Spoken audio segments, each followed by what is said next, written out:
Kita ini kuliah tatap muka yang kedua atau kuliah kedua tentang percobaan. Di dalam bab 9 Romawi buku 1 KUHP tentang arti beberapa istilah yang dipakai dalam kitab undang-undang, tidak dijumpai rumusan arti atau definisi mengenai apa yang dimaksud dengan percobaan. KUHP hanya merumuskan batasan mengenai kapan dikatakan adanya percobaan untuk melakukan kejahatan yang dapat dipidana, yaitu dalam pasal 53 ayat 1 yang berbunyi sebagai berikut. Mencoba melakukan kejahatan dipidana jika niat untuk itu telah ternyata dari adanya permulaan pelaksanaan dan tidak selesainya pelaksanaan itu bukan semata-mata disebabkan karena kehendaknya sendiri. Jadi kalau kita lihat di sini ada 3 unsur, yaitu yang pertama niat, permulaan pelaksanaan. Tidak selesainya pelaksanaan itu bukan disebabkan karena kehendaknya sendiri. Redaksi pasal ini jelas tidak merupakan suatu definisi, tetapi hanya merupakan syarat-syarat. Jadi pasal 53 tentang percobaan itu bukan definisi tentang percobaan, tetapi syarat-syarat adanya percobaan, ya, atau unsur-unsur yang harus dipenuhi untuk adanya satu percobaan dan dapat tidaknya dipidana. Percobaan yang dapat dipidana menurut sistem KUHP bukanlah percobaan terhadap semua jenis tindak pidana. Yang dapat dipidana hanyalah percobaan terhadap tindak pidana yang berupa kejahatan saja, sedangkan percobaan terhadap pelanggaran tidak dipidana. Hal ini tegas di dalam pasal 54 KUHP. Ketentuan umum dalam pasal 51 ayat 53 ayat 1 tidak berarti bahwa percobaan terhadap semua kejahatan dapat dipidana. Ada percobaan terhadap kejahatan-kejahatan tertentu yang tidak dipidana, misalnya percobaan duel atau perkelahian tanding, pasal 184 ayat 5, percobaan penganiayaan ringan terhadap hewan, pasal 302 ayat 4, percobaan penganiayaan biasa, pasal 351 ayat 5, percobaan penganiayaan dengan penganiayaan ringan, pasal 352 ayat 2. Apakah percobaan itu merupakan suatu bentuk delik yang khusus berdiri sendiri atau hanya merupakan suatu delik yang tidak sempurna? Mengenai sifat dari percobaan ini ada 2 pandangan. Yang pertama, percobaan dipandang sebagai Strafusdannungsgrund atau dasar atau alasan memperluas dapat dipidananya orang. Menurut pandangan ini, seseorang yang melakukan percobaan itu untuk melakukan satu tindak pidana meskipun tidak memenuhi semua unsur delik, tetapi dapat dipidana apabila telah memenuhi rumusan pasal 53 KUHP. Jadi kalau rumusan pasal 53 KUHP ada niat, ada permulaan pelaksanaan, tidak selesainya itulah unsur, dan kalau itu dipenuhi maka percobaan terhadap tindak pidana yang dilakukan dapat dipidana, maksimal pidana pokok dikurangi 1/3. Jadi sifat percobaan adalah untuk memperluas dapat dipidananya orang, bukan memperluas rumusan-rumusan delik. Dengan demikian, menurut pandangan ini, percobaan tidak dipandang sebagai jenis atau bentuk delik yang tersendiri, delictum sui generis, tetapi dipandang sebagai bentuk delik yang tidak sempurna atau unvollkommen delicts form.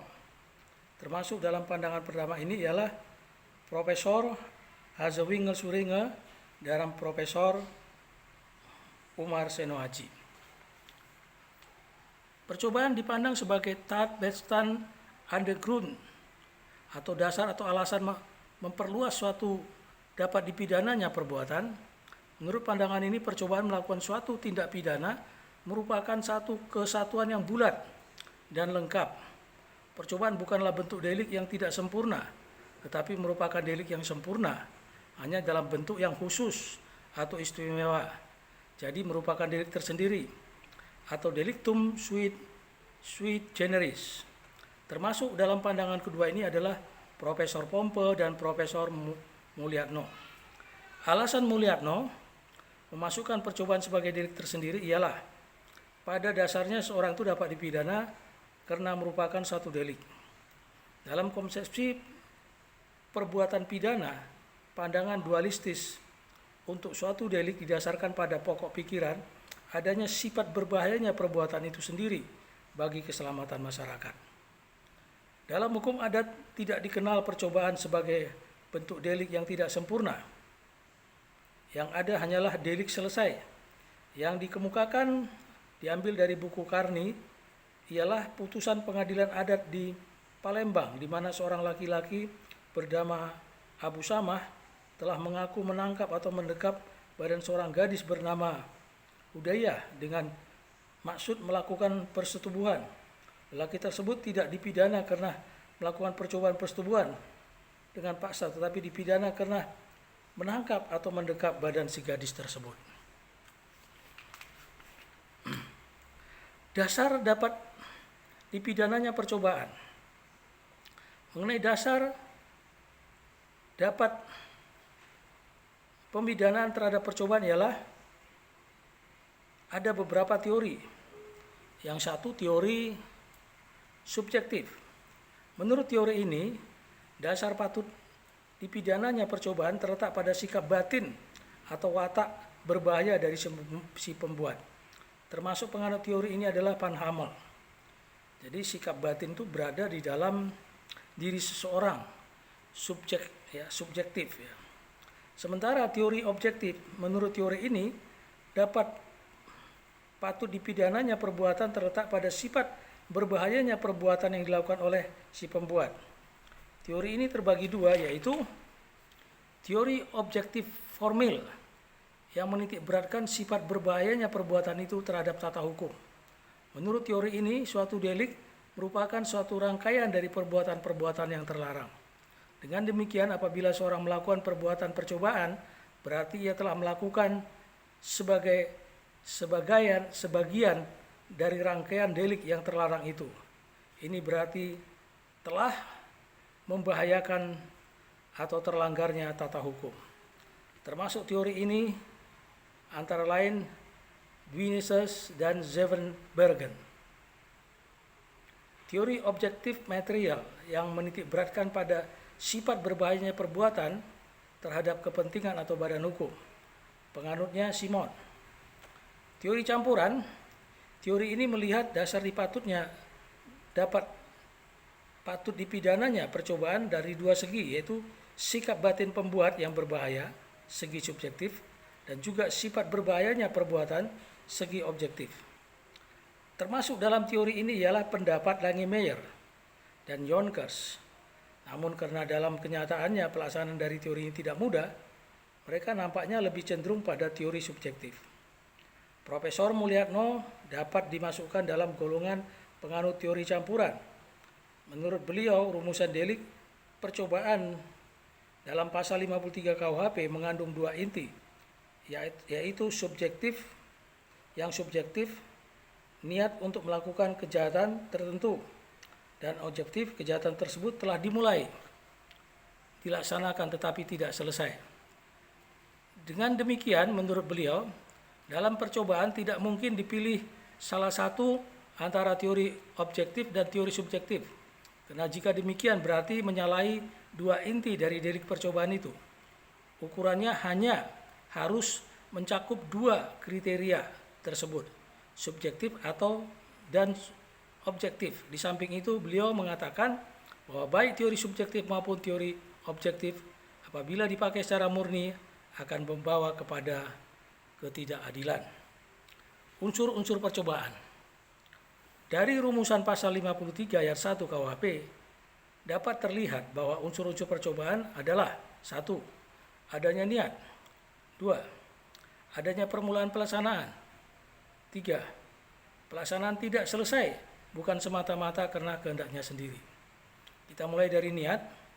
Kebanyakan para sarjana berpendapat bahwa unsur niat itu sama dengan sengaja dalam segala tingkatan atau corak. Para sarjana yang berpendapat demikian antara lain Simon, Van Hamel, Van Dijk, Van Hatum, Hazewinkel-Suringe, Yonkers, Meijer, Lengemeyer. Yang tidak setuju dengan pendapat yang luas itu ialah Vos. Ia hanya mengartikan secara sempit, yaitu bahwa niat adalah sama dengan kesengajaan dengan maksud, offset als Augmerk. Jadi tidak meliputi kesengajaan dengan sadar kepastian, atau objek zijn zekerheidsbewuste noodzakelijk.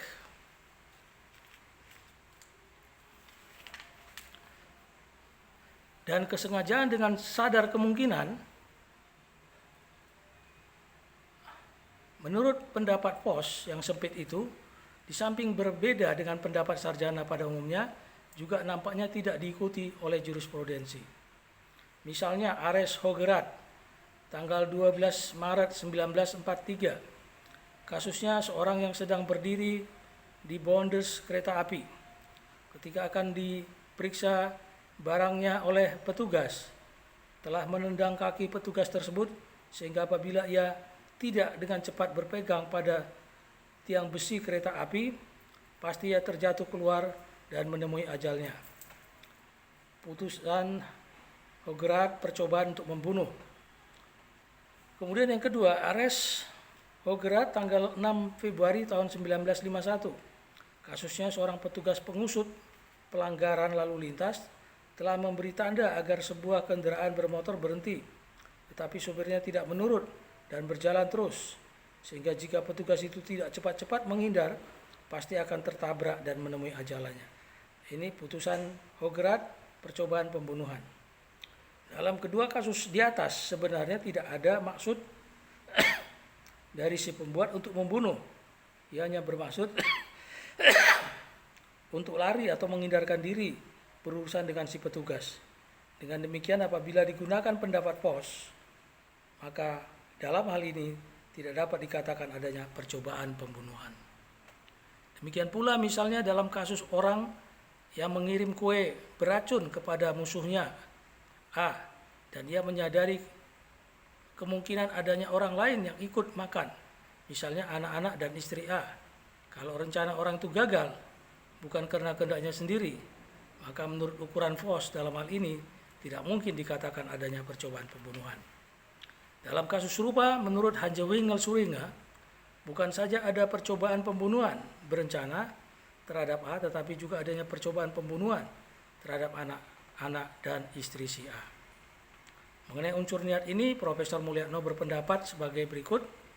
Niat jangan disamakan dengan kesengajaan, tetapi niat secara potensial dapat berubah menjadi kesengajaan.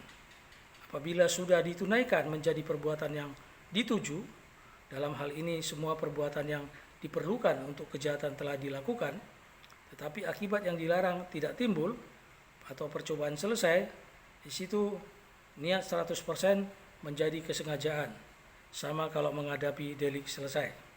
Tetapi kalau belum semua ditunaikan menjadi perbuatan, maka niat masih ada dan merupakan sikap batin yang memberi arahan kepada perbuatan. Oleh karena itu niat tidak sama dengan tidak bisa disamakan. Tidak sama dan tidak bisa disamakan dengan kesengajaan. Maka isinya niat jangan diambil dari isinya kesengajaan apabila kejahatan timbul. Untuk itu diperlukan pembuktian tersendiri bahwa isi yang tertentu tadi sudah ada sejak niat belum ditunaikan jadi perbuatan.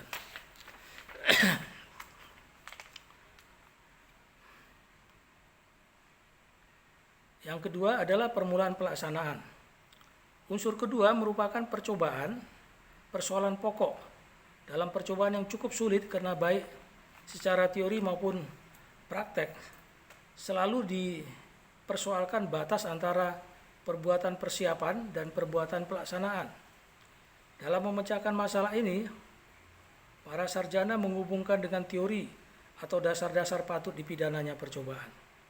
Bertolak dari pandangan atau teori percobaan yang subjektif, Van Hamel berpendapat bahwa dikatakan ada perbuatan pelaksanaan apabila dilihat dari perbuatan yang telah dilakukan, telah terjadi adanya kepastian niat untuk melakukan kejahatan. Jadi yang dipentingkan atau yang dijadikan ukuran oleh Van Hammel ialah telah ternyata adanya sikap batin yang jahat dan berbahaya dari si pembuat. Ukuran demikian menurut Van Hammel sesuai dengan ajaran hukum pidana yang lebih baru yang bertujuan memberantas kejahatan sampai ke akar-akarnya. Bertolak dari pandangan atau teori percobaan yang objektif material, Simon berpendapat pada delik formil, perbuatan pelaksanaan ada apabila telah dimulai percobaan yang disebut dalam rumusan delik. Pada delik material, perbuatan pelaksanaan ada apabila telah dimulai atau dilakukan percobaan yang menurut sifatnya langsung dapat menimbulkan akibat yang dilarang oleh undang-undang tanpa memerlukan perbuatan lain.